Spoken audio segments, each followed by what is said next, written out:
Oke, selamat pagi ya. Jam 9 kita mau mereview ini untuk mobil Honda Brio ya. Terima kasih sudah order Pak Bahtiar Bazir ya di Kecamatan Pangkajene, Kabupaten Pangkep, Sulawesi Selatan ya. Ini ditransfer ke rekening BCA saya ya. Terima kasih untuk Pak Bahtiar atas kepercayaannya. Kita akan segera kirim.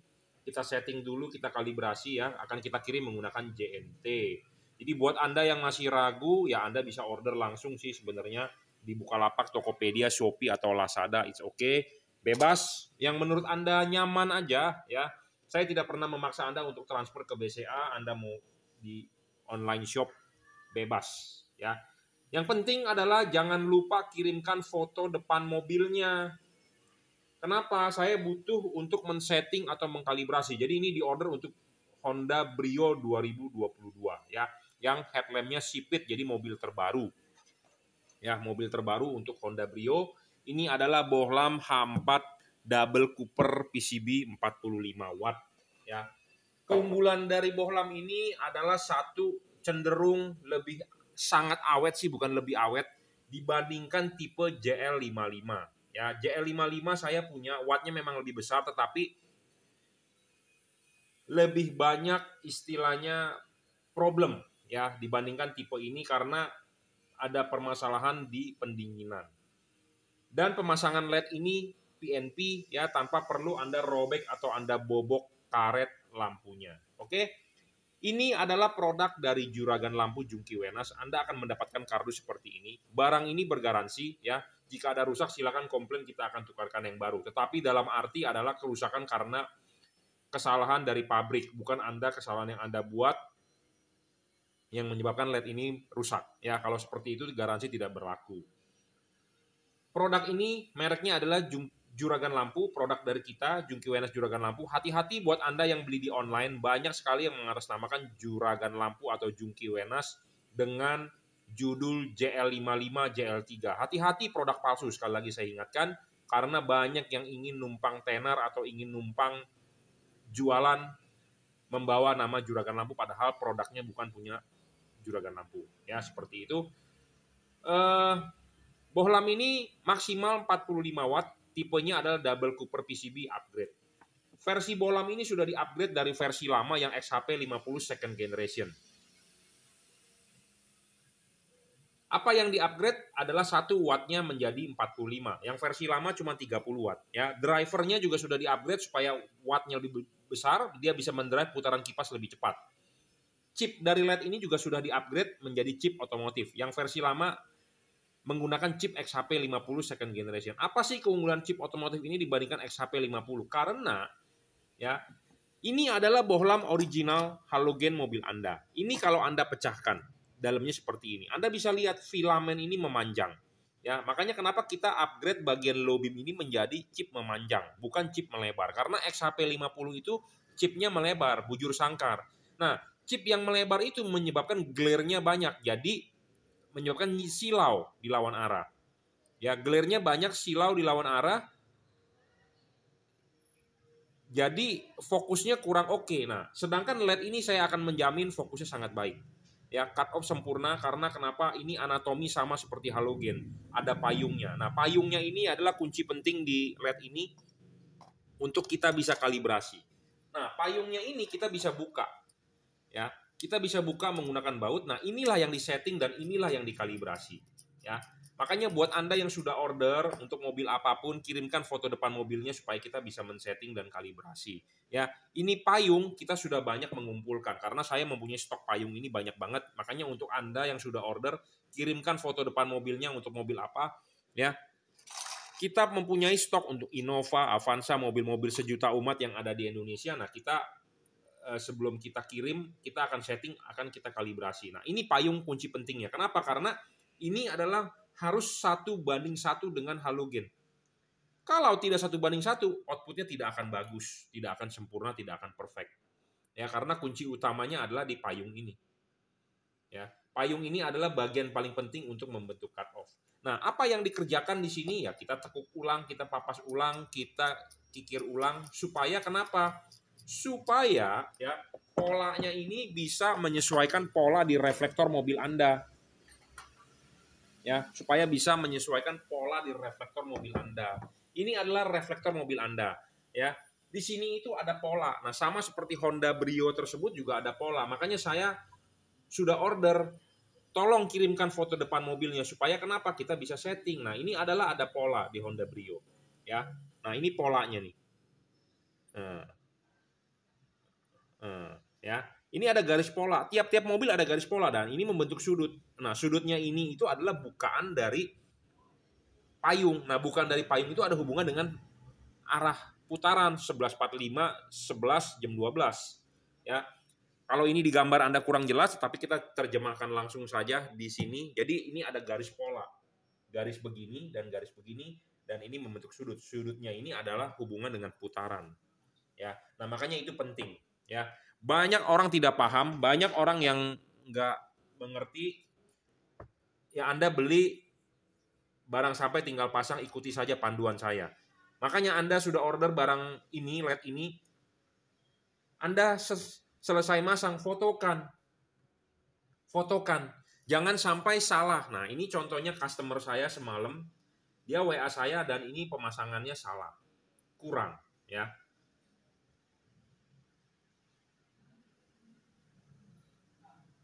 Nah, ini. Ya, ini LED sudah sampai. Nah, dia kasih saya lihat hasil output begini. Ini salah besar kalau menurut saya, ya. Kenapa saya salah besar? Nah, dia fotokan bagian reflektor ini saya bilang ini salah. Kenapa? Kurang diputar. Ya, kurang.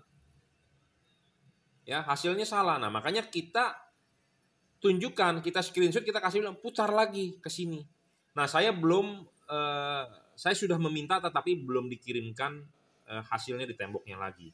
Ya, jadi buat Anda yang sudah order, WhatsApp ke saya. Anda sudah pasang, gratis kok. Anda udah beli, Anda harus mendapatkan servis dari saya. Ya, intinya seperti itu. Anda bisa WhatsApp saya 0898 269 3838. Kasih fotonya supaya saya bisa koreksi benar atau salah. Ya, seperti itu. Oke ya, syarat bola bagus 1 watt dan luxnya harus besar. Besarnya ini 40 sampai 45 watt real. Syarat kedua bola bagus adalah tidak boleh ngedrop. Ya, banyak LED di pasaran yang wattnya lebih besar, memang saya akui, tetapi permasalahannya adalah menjadi tidak awet dan dia ngedrop. Ya, kenapa sih LED kok bisa ngedrop? Ya karena bilangnya kepanasan segala macam ini itu ya menyebabkan LED tersebut tidak awet. Ya, saya sendiri menjual LED yang di atas 55. Saya menjual, tetapi kita hari ini terima uang, ya. Kita hari ini terima uang, enak memang. Tetapi barang tersebut kita harus menjual ada yang namanya garansi. Di beberapa bulan kemudian mati, nah kita harus mengganti. Itu bisa menyebabkan kerugian atau bisa menyebabkan ketidakpercayaan customer terhadap kita. Wah, berarti barangnya jelek nih. Kok bisa cepat rusak, baru pakai berapa bulan. Nah, yang seperti itu kita harus hindari. Kenapa? Karena merusak nama baik. Saya tidak mau merusak nama baik cuman gara-gara jual LED yang wattnya besar tetapi cepat rusak. Kenapa sih LED yang wattnya besar banget itu bisa cepat rusak? Karena satu, permasalahan panas. Kedua, permasalahan adalah pendinginan. Panas ya pendinginan sebenarnya berhubungan. Intinya adalah LED tersebut kepanasan. Kenapa bisa panas? Satu, karena Indonesia ini negara tropis. Kedua, Indonesia ini negara macet. Kita ngomong iya negara macet, tapi di daerah saya nggak macet. Ya kita ngomong secara garis besar lah. Orang yang beli lampu ini pasti orang-orang kota lah. Ya kalau orang-orang di kampung biasanya jarang ya. Ada sih ya, tetapi kebanyakan orang kota lah. Ya. Nah, di kota ini cenderung macet. Nah, macet ini menyebabkan ruangan mesin tambah panas. Ruangan mesin tambah panas, si dia butuh pendinginan. Kena panas, tambahlah hancur seperti itu. Jadi udah negaranya negara panas, tropis, jadi maksudnya adalah cenderung panas. Memang ada di daerah tertentu, misalnya kalau Anda tinggal di Dieng, di Malang, atau di Lembang, mungkin ya di Danau Toba atau di mana, mungkin daerah dataran tinggi ya mungkin agak adem, tetapi cenderung panas lah. Nah, panasnya ini jadi lebih cepat atau lebih membuat umurnya menjadi pendek karena musuhnya LED adalah panas. Ya, seperti itu. Dan masalah kedua adalah ngedrop. Ada pedagang yang beralasan LED-nya memang ngedrop karena kan panas supaya lebih awet ya. Kalau begitu berapa sih real watt-nya ya? Kita berbicara real aja. Ya, LED ini 40 watt, 45 ya kita bilang 45. Jangan kita sebut 90. Jangan kita sebut 120. Ya, apa adanya. Ya, jadi buat Anda yang hanya mencari watt besar, hati-hati karena udah pasti tidak awet. Kenapa saya ngomong begini? Saya juga jual bro yang watt besar. Tapi ya itu saya merusak nama baik. Saya sedang memikirkan bagaimana caranya menjual watt besar tetapi komplain sedikit atau tanggung jawab kita sedikit. Seperti itu. Kenapa? Karena bisa merusak nama baik dan merugikan pedagang. Dari zaman HID ya yang namanya garansi itu merugikan pedagang. Kenapa? Banyak teman-teman saya bangkrut ya gara-gara soal garansi. Makanya kita soal garansi kita tidak mau main-main. Kita bermain aman, jangan sampai merusak nama baik dan jangan sampai merugikan. Jangan merugikan customer yang bisa merusak nama baik kita, jangan merugikan si pedagang yang bisa membuat dia rugi seperti itu. Ya. Nah, tadi syarat ketiga bola bagus adalah adjustable yang tadi saya sudah bilang, yang saya sudah jelaskan soal cut off dan ini bisa disetting 11.30, 11.45, jam 12. Bolam ini tidak storing, tidak mengganggu radio mobil Anda, tidak mengganggu kerja sensor-sensor mobil Anda, ya karena memang tidak storing, ya karena namanya mobil Honda itu sensitif lah. Syarat selanjutnya bolam bagus adalah soal pendinginan. LED ini berpendingin double cooper PCB, jadi batang penarikannya adalah double cooper, ada heatsink dan ada kipas. Pemasangan karet LED ini tidak perlu dibobok atau dirobek, jadi sangat-sangat PNP ya. Tidak perlu Anda jebol seperti ini ya. Anda tinggal pasang, lepas dulu ininya, dipasang karetnya, sudah karet dipasang, silakan bola masuk. Nah, ini bola masuk masih terlihat heatsink ya. Kalau masih terlihat heatsink artinya masih ada sirkulasi pendinginan. Kalau tidak ada sirkulasi pendinginan artinya ya LED ini overheat ya. Kipas angin berputar, angin akan meniup, dia akan keluar dari sisi celah-celah. Jadi udara bisa bersirkulasi ya. Karena mobil di Indonesia, mobil Jepang di Indonesia menggunakan karet ya. Jadi heatsink di sini adalah penting ya. Sebenarnya makin tinggi ini heatsink makin bagus. Kenapa? Karena dia tidak akan terbungkus oleh karet. Karena kalau terbungkus oleh karet, ini kipas angin berputar, angin mau niup sekencang apapun dia tidak bisa tembus. Kenapa? Karena ya ketutupan oleh karet. Ya, seperti itu. Oke ya, cukup ya reviewnya. Jadi ini untuk Honda All New Brio 2022 ya, tipe double cooper PCB 45 watt. Produk dari Juragan Lampu Jungki Wenas. Di sini terdapat logo emboss Jungki Wenas, terdapat stiker segel garansi. Anda bisa order di Bukalapak, Tokopedia, Shopee, Lazada, atau Anda bisa WhatsApp saya di 0898 269 3838. Oke, terima kasih.